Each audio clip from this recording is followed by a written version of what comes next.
Vamos a iniciar entonces nuestra sesión.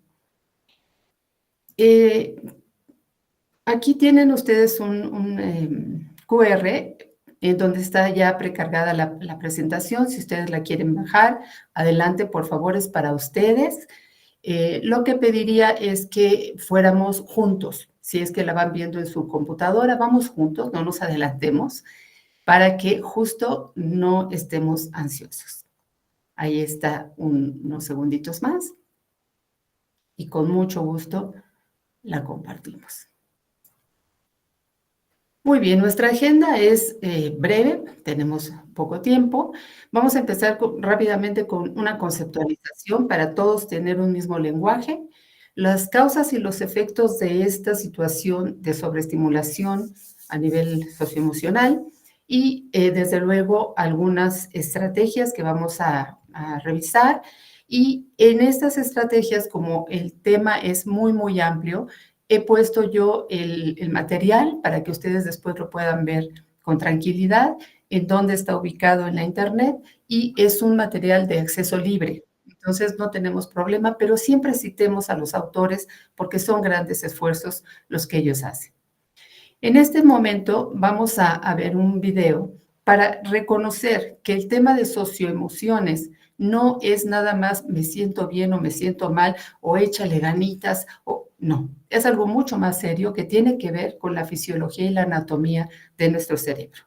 En esta pequeña microcharla de hoy hablamos de por qué educación emocional en el aula. La gran idea que quiero transmitiros es que nuestro cerebro piensa, siente y actúa de una manera interconectada. ¿Qué quiere decir esto? Que hoy sabemos, gracias a la neurociencia, que las emociones y la cognición no están en mundos separados, sino que tienen una relación directa. Veamos por qué. En esta sección del cerebro veis que hay tres partes. La parte amarilla es el cerebro racional o neocórtex y es donde se produce la mayor parte del aprendizaje. La parte que está marcada en color violeta es el cerebro que siente o el sistema límbico, es el cerebro emocional. Aquí se originan las emociones, también la memoria de trabajo y es, ahora veréis por qué, el interruptor de encendido y apagado del aprendizaje. Y por último está la parte marcada en rojo, que es el tronco cerebral o el cerebro reptiliano o también llamado el cerebro animal. Es el que controla nuestros estados de alerta y excitación. ¿Qué ocurre dentro de nuestro sistema neurológico cuando entra una información nueva? A nuestro alrededor hay aproximadamente cada segundo unos 2 billones de bits de informaciones sensoriales. Evidentemente no tenemos capacidad para procesar toda esta información. Para ello tenemos el filtro reticular. El filtro reticular lo que hace es filtrar qué información deja entrar en nuestro sistema y qué información no deja entrar en el sistema. Pensar que de estos 2 billones de bits de informaciones sensoriales somos capaces de procesar aproximadamente 2000, por tanto dejamos fuera muchísima información. Una vez esta información ha sido captada por el filtro reticular, esta información va al sistema límbico, en concreto a la amígdala.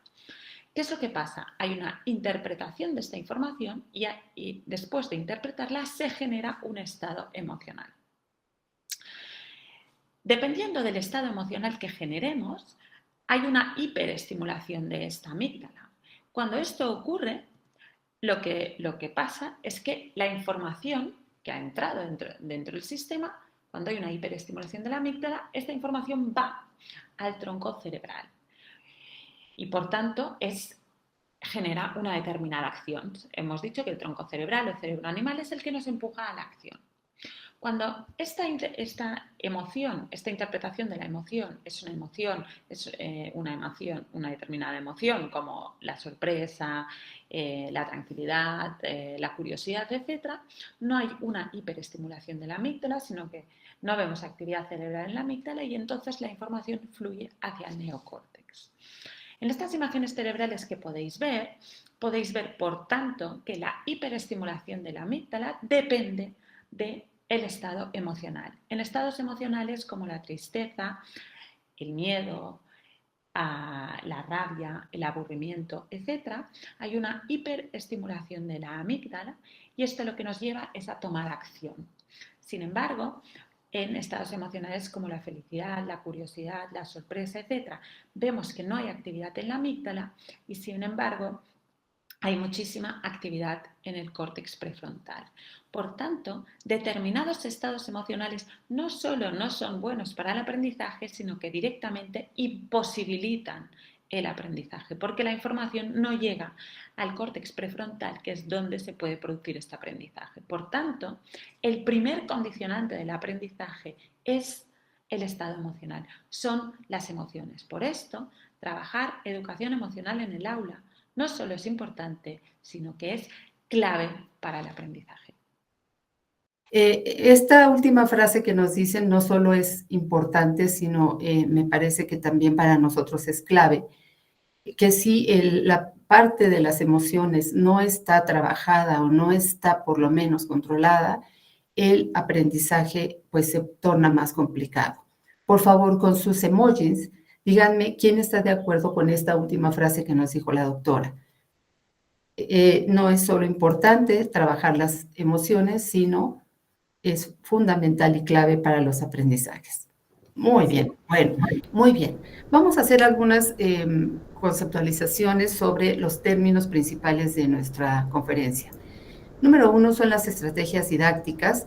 Más adelante voy a explicar un poco más, pero desde luego que nosotros bajamos a tierra todo lo que nosotros queremos lograr sobre la ciencia, sobre la filosofía, sobre todo lo que nosotros estamos manejando como contenidos, y con las estrategias didácticas podemos bajarlas a la tierra, llevarlas a los jóvenes o a los niños y desde luego al aula. El término estudiantes nos parece muy común, pero bueno, vamos a ver de qué estudiantes estamos hablando en este momento y por qué es tan importante para el tema. Y sobre estimulados lo vamos a ver desde el punto de vista de los estímulos que están llegando a todos nosotros. Ya nos dijeron, son 2 billones por segundo.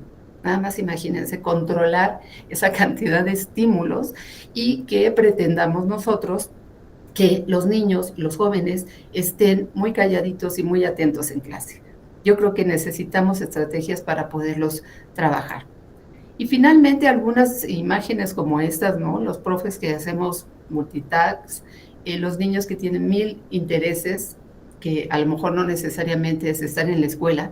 Y bueno, finalmente este cansancio de tantísimos estímulos que tenemos que organizar para, en este caso, poder aprender.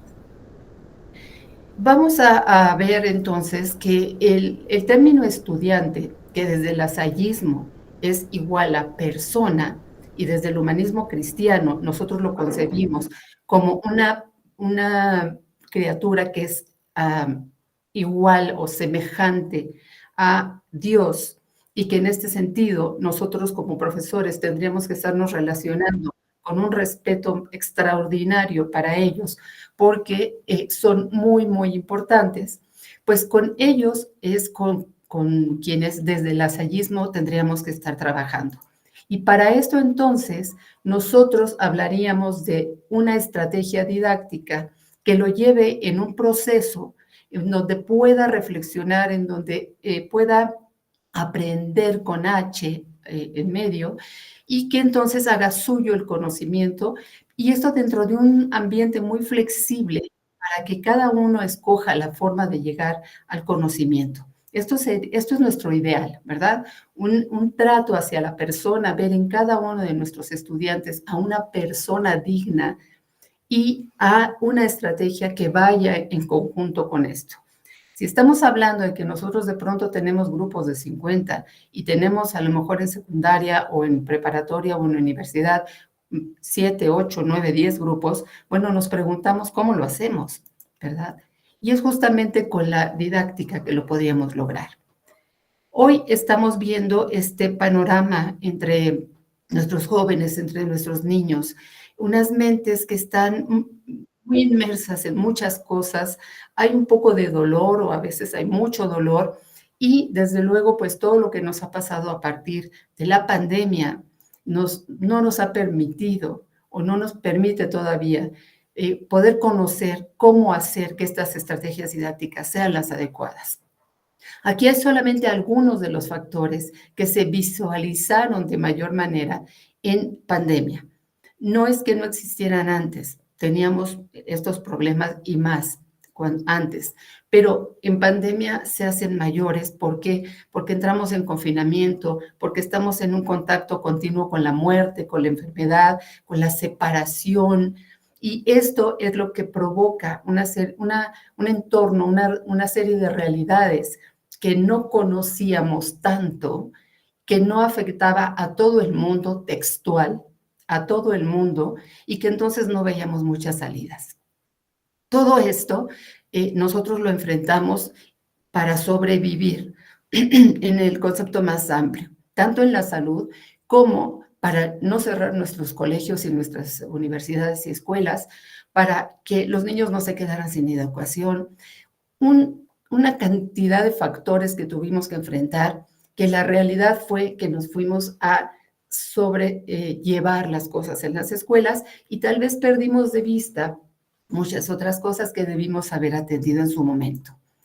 De tal manera que cuando vemos estas realidades, que tenemos muchísimos problemas, que la realidad nos está cambiando básicamente por el tema de salud, pero que esto tiene un impacto muy grande, la declaración de la misión lasallista nos dice, y muy en paralelo con este tiempo, la verdad es que fue muy providencial que la declaración estuviera tan cerca del tiempo de pandemia, y nos dice la declaración, nosotros lasallistas asumimos nuestro pasado, sabemos lo que hemos hecho, sabemos qué tenemos que mejorar, pero nos llena el futuro de esperanza.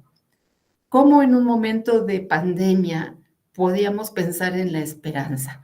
Pues el lasallismo lo hace. Y no solo lo hace, sino nos invita la primera conclusión que hace la declaración y nos dice que nosotros estamos desde luego con los niños y con los jóvenes, y yo añadiría, y con los adultos, y estamos llamados todos a la esperanza y al compromiso. Recuerden ese momento tan doloroso para todos, y la declaración nos dice, estamos en términos de esperanza y de compromiso, y para esto nosotros nos comprometemos a generar ambientes sanos, seguros, respetuosos, que defiendan los derechos de los niños, jóvenes y adolescentes y que nos lleven a un respeto para todos y a una defensa de todas nuestras comunidades. Así lo dice la declaración, y esto nos anima y nos lleva a haber luchado tanto por nuestros colegios, por nuestros niños, por nuestros jóvenes, y lo hicimos muy bien. Pero ¿qué pasa con esta realidad y con lo que hoy estamos viviendo? Aparentemente la presencialidad nos iba a arreglar todos los problemas. Y sí, lo pensábamos con esperanza, porque sabíamos que la presencialidad no nos había resuelto las cosas. Teníamos muchísimos pendientes en la presencialidad, pero hoy nos tomábamos de eso, volvernos a ver, para entonces juntos poder salir adelante. Regresamos y no necesariamente este regreso nos ayudó tanto a resolver. Entonces tenemos hoy que equilibrar lo que tuvimos, lo que tenemos y lo que vamos a hacer. No fue malo lo que hicimos, tal vez no fue suficiente, pero fue lo que pudimos hacer en conjunto. Y hoy tenemos esta necesidad de equilibrar y de saber qué fue lo que pasó. Tal vez cuando llegamos a la presencialidad no tuvimos el tiempo para diagnosticar cómo llegamos todos. ¿Qué capacidades tenían nuestros jóvenes? Asumíamos que venían mal, asumíamos que no habían estudiado, que no se levantaban a tiempo, que no se cambiaban la ropa. Asumíamos, pero tal vez no nos detuvimos a medir. Y esa falta de medición nos llevó a, pues, o regresar a las zonas que nosotros dominábamos, que era lo que antes hacíamos a la presencialidad, o empezar a adaptar algunas cosas que bien aprendimos durante la pandemia. Entonces, nos damos cuenta de que ese estudiante que teníamos en el esquema pasado, en donde nos llevaba a reconocer a una persona digna, que teníamos que trabajar como trabajaríamos con la mejor persona. Hoy es una persona que tiene muchos problemas, que no resolvió, que perdió a sus familiares, que los padres perdieron el trabajo, en fin, es una distinta realidad. No es la de la presencialidad, ya no es tanto la de la pandemia, ya es un conjunto. Y entonces, para esto, necesitamos que las estrategias que nosotros hacíamos, hoy las tornemos con un matiz distinto. Es decir, necesitamos tomar en cuenta que las emociones, y ya lo dijo la doctora en el video, hoy las socioemociones, es decir, esta relación social que tenemos y la relación de las emociones con estas relaciones sociales, nos tienen que ayudar a entender mejor esta realidad y por lo tanto nuestras estrategias didácticas tienen que ser con este tono. Hay muchísimos temas por resolver. En este momento estamos hablando de esto, de las socioemociones, pero sí creo que marca la pauta para poder resolver muchas otras cosas. ¿Qué es finalmente el desarrollo de las habilidades socioemocionales? Pues es algo que se nos ha dado natural.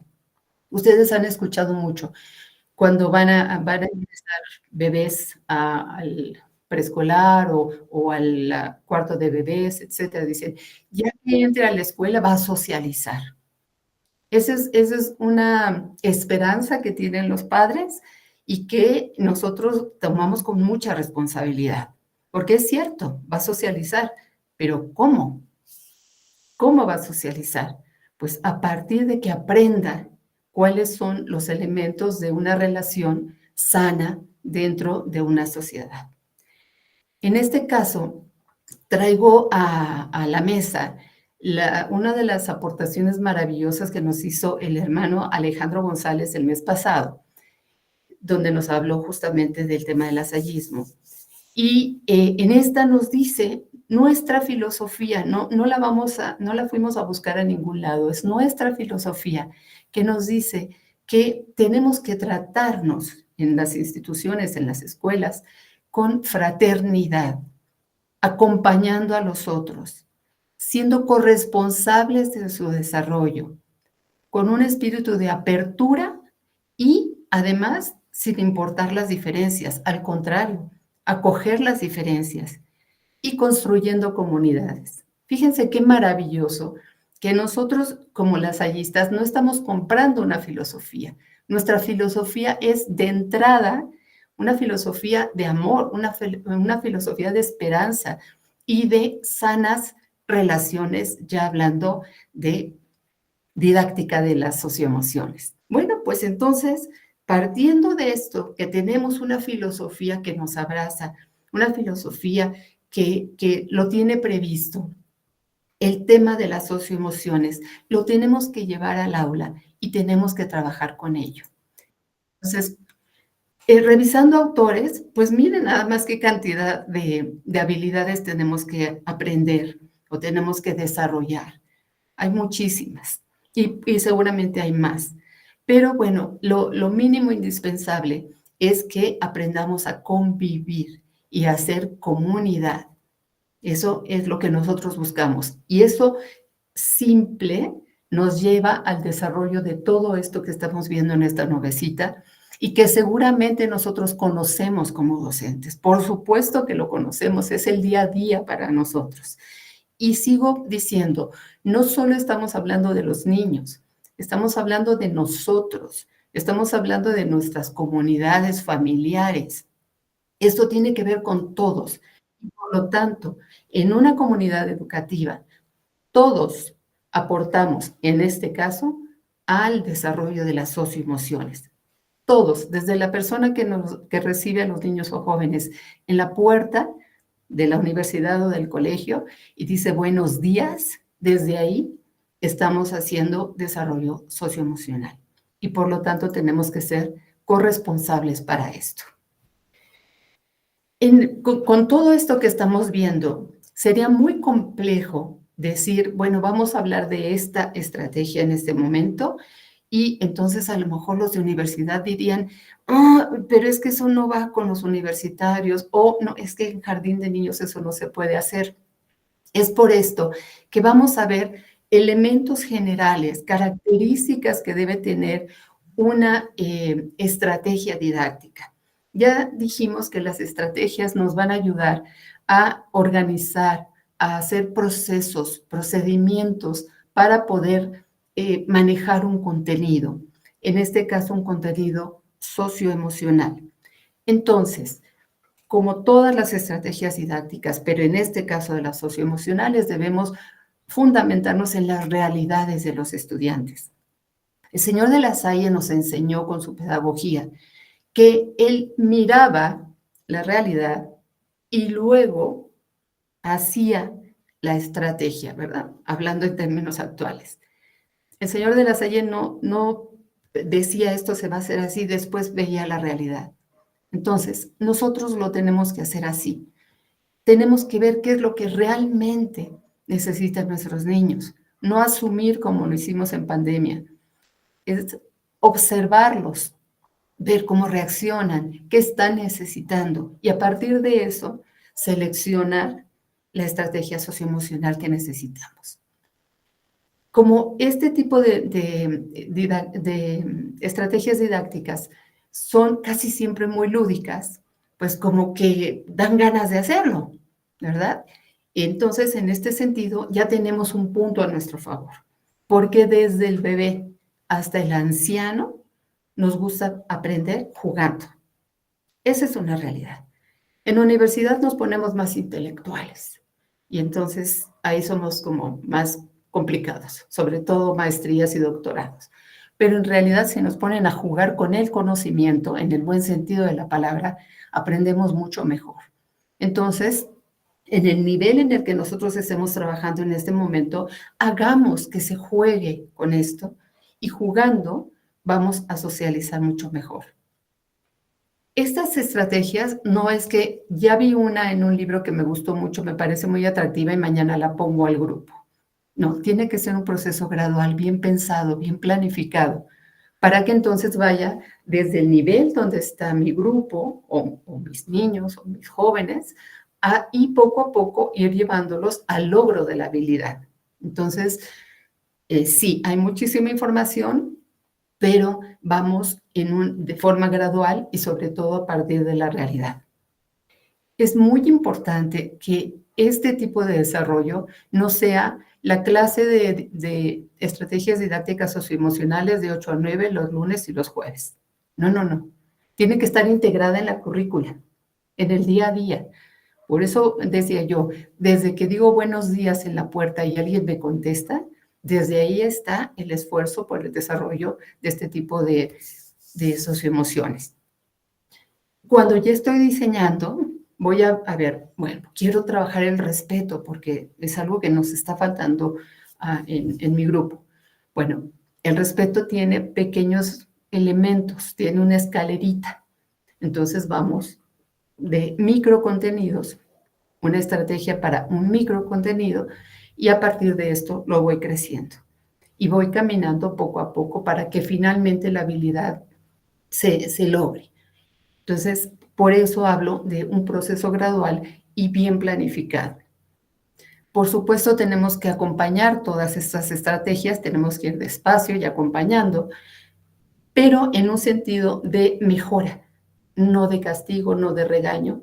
No, bueno, habíamos dicho que nos íbamos a respetar, como no lo estamos haciendo, pues no vamos a salir a recreo. No, tenemos que hacer una realimentación de mejora y tenemos que ver cuáles son las causas por las que no se está logrando algo. Y finalmente, desde luego, esta evaluación no se pone en la boleta. Es una evaluación cualitativa que está integrada en el desarrollo integral del estudiante. No puedo decir, bueno, vamos a hacer este ejercicio, vamos a trabajar con estas emociones y el que se saque 10 le vamos a poner en el cuadro de honor. No, no hay un valor de ese tipo, no hay una calificación, hay una evaluación del desarrollo de esta habilidad. Como elementos también de criterios básicos y genéricos, es que, claro, ya lo decía yo, que tiene que estar este desarrollo de habilidades dentro de la currícula. No puede ser algo alterno.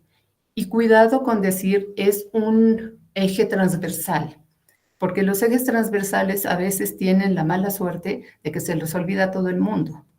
Entonces, un espacio dentro de la currícula en donde nos permita recordar que lo tenemos que trabajar. Un punto fundamental es que haya espacios virtuosos para este tipo de habilidades. Es decir, un ambiente de tranquilidad, de limpieza, de fraternidad, esto que nos decía el hermano Alejandro, eso que no se ve, pero que al final es lo más importante dentro de este tipo de trabajo. Tenemos que hacer que nuestro acompañamiento, si bien es de todo el grupo, también logremos personalizar de pronto a quienes más necesitan desarrollar esto. No olvidemos que somos grupo, pero somos persona también. Y el tipo de actividades que nos lleven a desarrollos sanos, fraternos, en busca de la paz, al menos dentro de nuestros grupos, dentro de nuestra institución. Y como bien nos lo decía también el hermano Alejandro, ellos dentro de un mundo de guerra, todo el tiempo, logran hacer paz al interior de las instituciones. Y esto finalmente va a ir impactando. Entonces, aquí no hay grano de arena que nos sirva. Todos podemos día a día, poco a poco, sumar. Es súper importante que nosotros hagamos conciencia a toda la comunidad. Todos somos educadores en una institución educativa. Todos, con título o sin título. Con título mejor, pero si no, no hay problema. Tenemos todos que aportar. Y finalmente, un tema que desde la pandemia se puso con muchos problemas, la familia. La familia enfrentó todo, salud, economía, divorcios, habitación, tecnología, todo lo sufrió la familia al interior. Y tuvimos poco cuidado de apoyarla y de abrazarla. Entonces, hoy necesitamos trabajar más con la familia. Los padres de familia vivieron lo mismo que sus hijos y más. Entonces, hoy tenemos que volver a la familia y decir, eres el núcleo. Nosotros somos quienes trabajamos y coadyuvamos contigo, pero tú eres el núcleo. Por favor, haz tu trabajo y ayudarlos a que también lo hagan. Con un emoji díganme si ustedes están de acuerdo con el tema de familia. Hay que abrazarlos.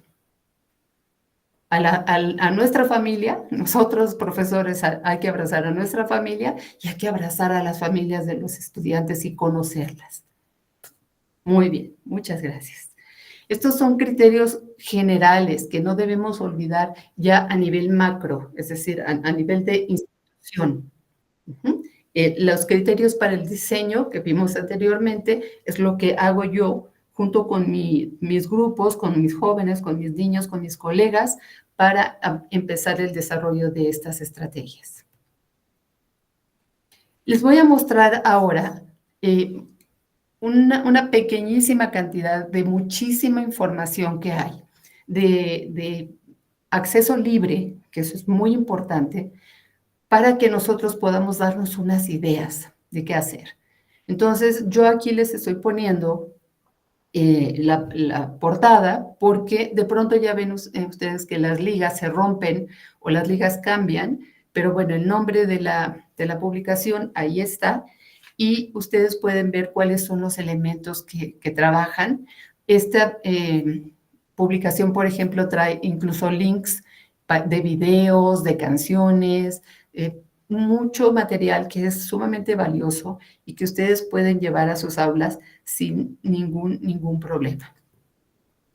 Hay, por ejemplo, textos que son muy importantes, que son investigaciones que se están haciendo sobre esto y que se han hecho también sobre el tema, como para darnos el fundamento que necesitamos para poder trabajar.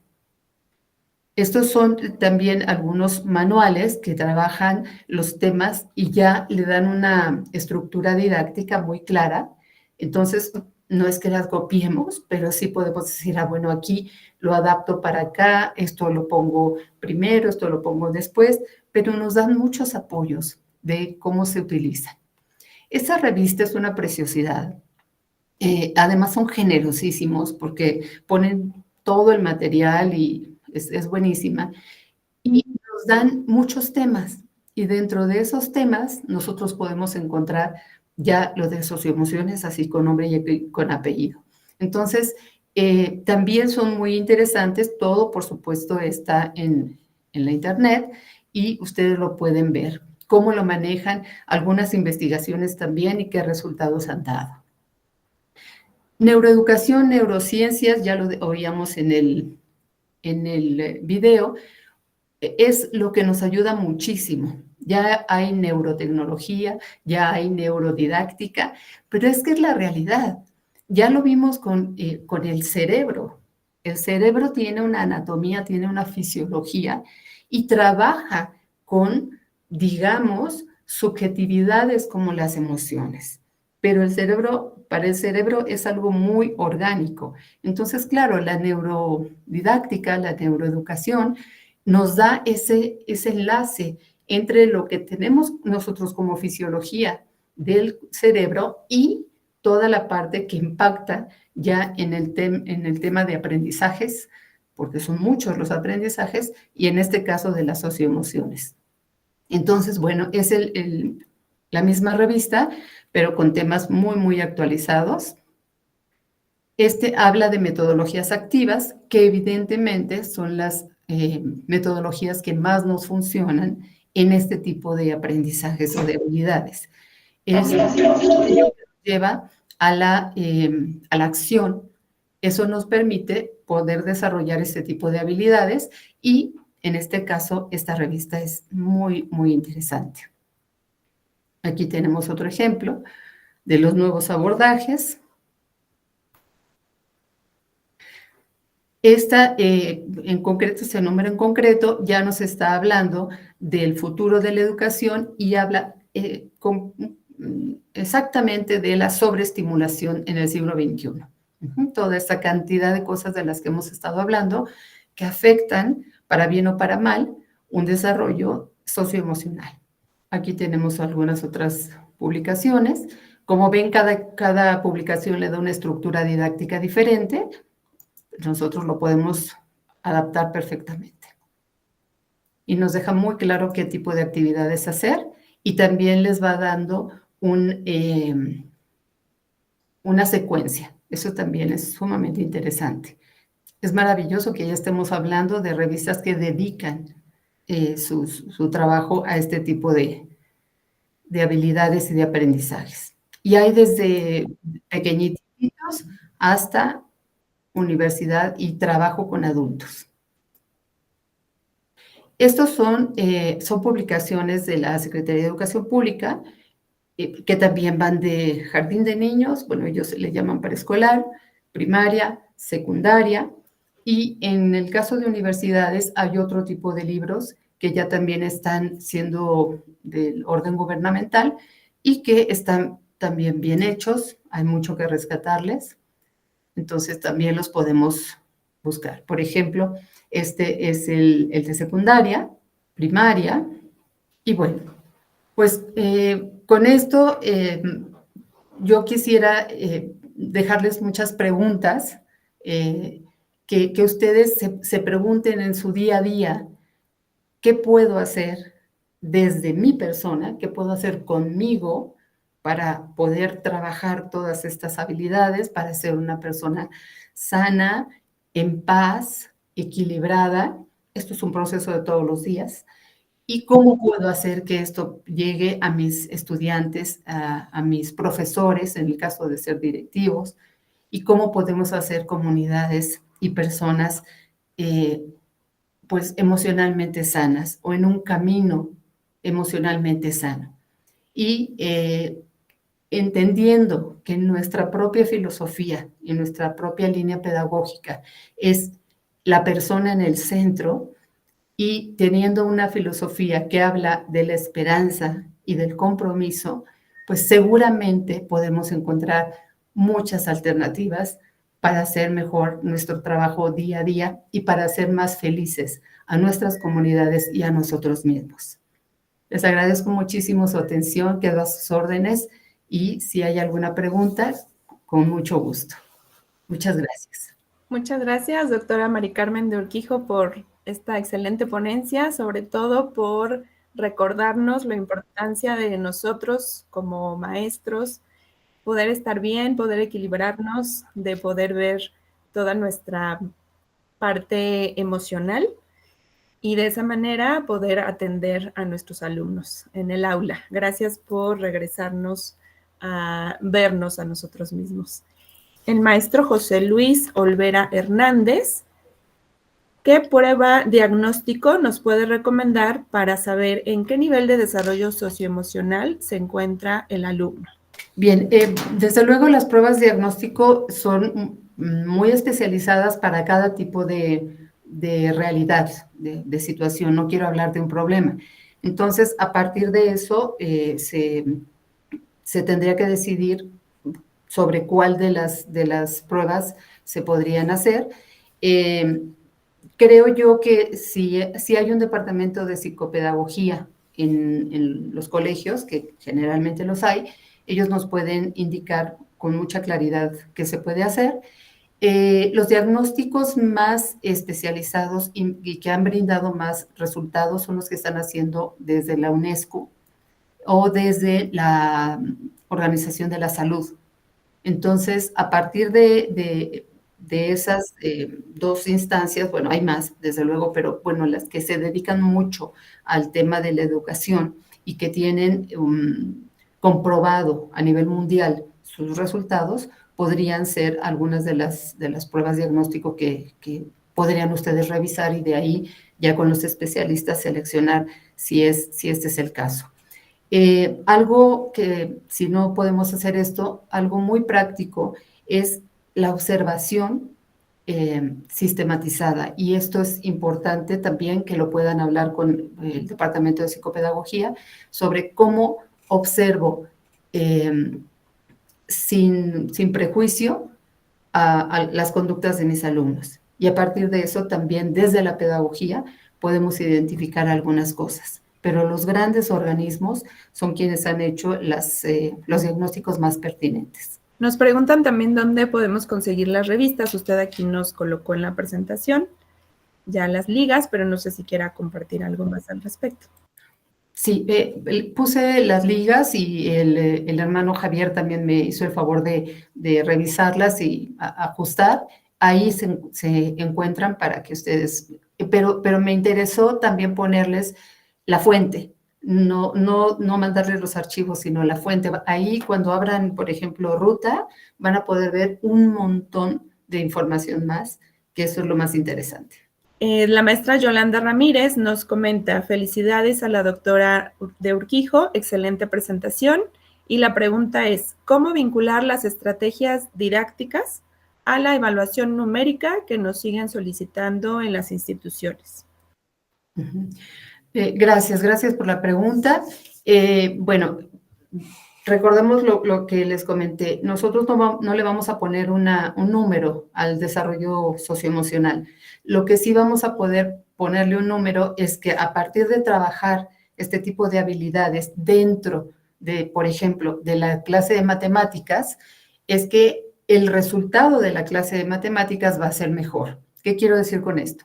Si yo estoy trabajando, por ejemplo, problemas y hago un trabajo de colaboración con los niños y hago que ese proceso sea respetuoso, que sea colaborativo, que tenga un objetivo común Ahí estoy integrando los elementos socioemocionales, pero estamos haciendo matemáticas.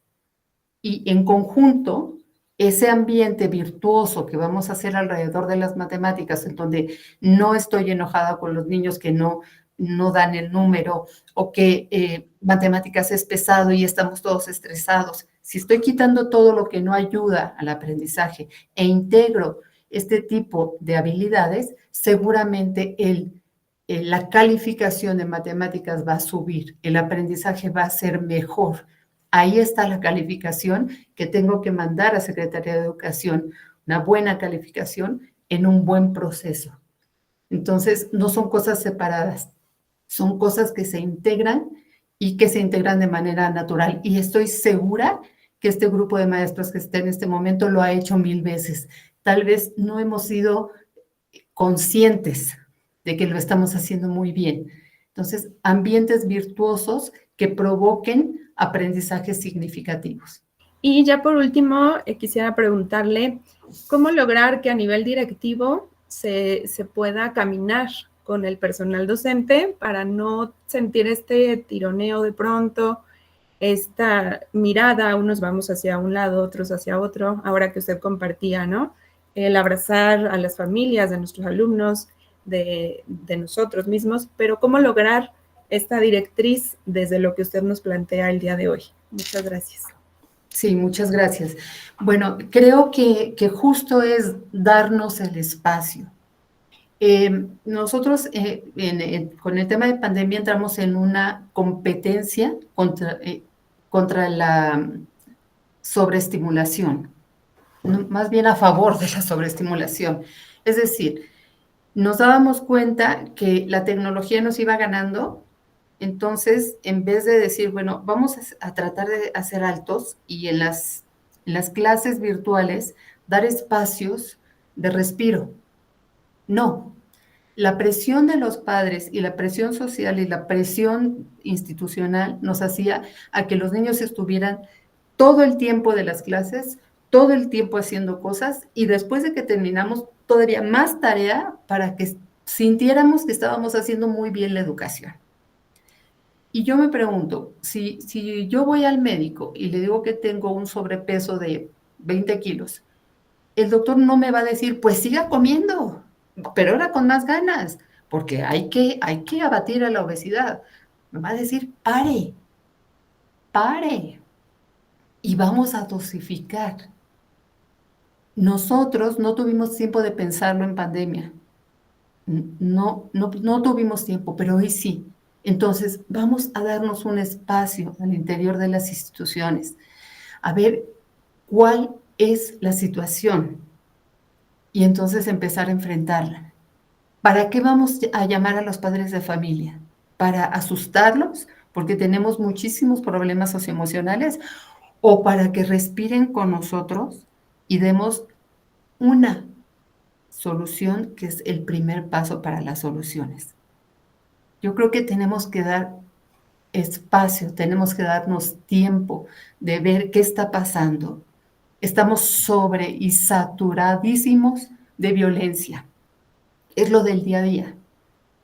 Vamos a parar, vamos a ver qué está golpeando a nuestros jóvenes o a nuestros niños y vamos a dar pasos con esperanza y con compromiso. Muchas gracias, doctora Mari Carmen, por este cierre tan emotivo y también como nos comparte la maestra Gabriela en el chat, dice, gracias por el contenido de la presentación, doctora. Hay que recuperar la paz y el cerebro en esta era de la sobreestimulación. Sí, así es. Muchas gracias, doctora Mari Carmen.